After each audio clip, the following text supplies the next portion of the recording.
Today we're going to discuss distance time graphs. Many times, or sometimes, people refer to distance time graphs as position time graphs. A position time graph, or I should say a distance time graph, is simply a visual representation of the motion of a person or object. Okay, so it's basically a graph that shows the motion of an object or person. You're going to see several different types of lines on a distance time graph, and each one is telling you something very distinct.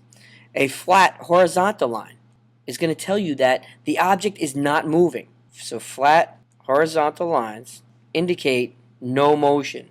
So the object is standing still or not moving. You'll also see steep straight lines.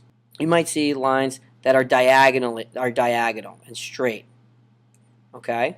Diagonal lines indicate motion at a constant speed, away from where the object started. A slanted line back indicates motion at a constant speed back towards the starting point. If the lines are steeper, the steeper the line, the faster the speed. So as the line gets closer to being flat, you'll know that the object is moving slower.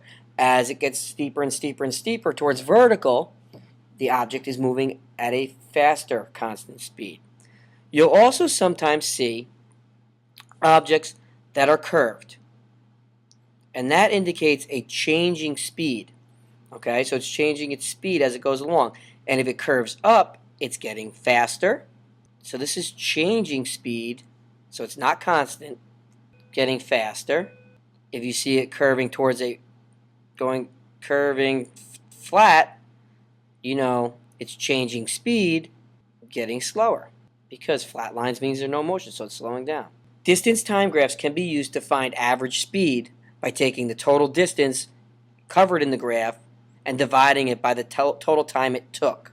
We can use distance time graphs to calculate the average speed in any given point. I'm going to show you an example of the distance time graph below with several different lines on it. The green line indicates someone that is moving away from the start point. This is the starting point at a fast, steady speed. If this line was steeper and straight, that would indicate a faster speed. If it was slightly, this person would be moving slower than the green line, away from the starting point. The red graph line indicates an object or person that is moving at a steady speed away from the start point up until this moment in time right here.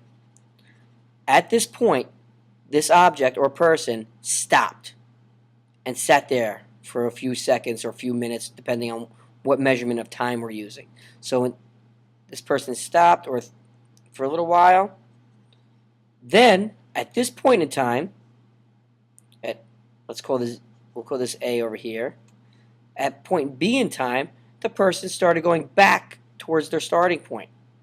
And then you'll see the blue line here, which indicates an object or person that is not moving at a constant speed, but it's speeding up, because you'll see as you go along, this blue line gets steeper and steeper and steeper, and the steeper we are, the faster we're moving.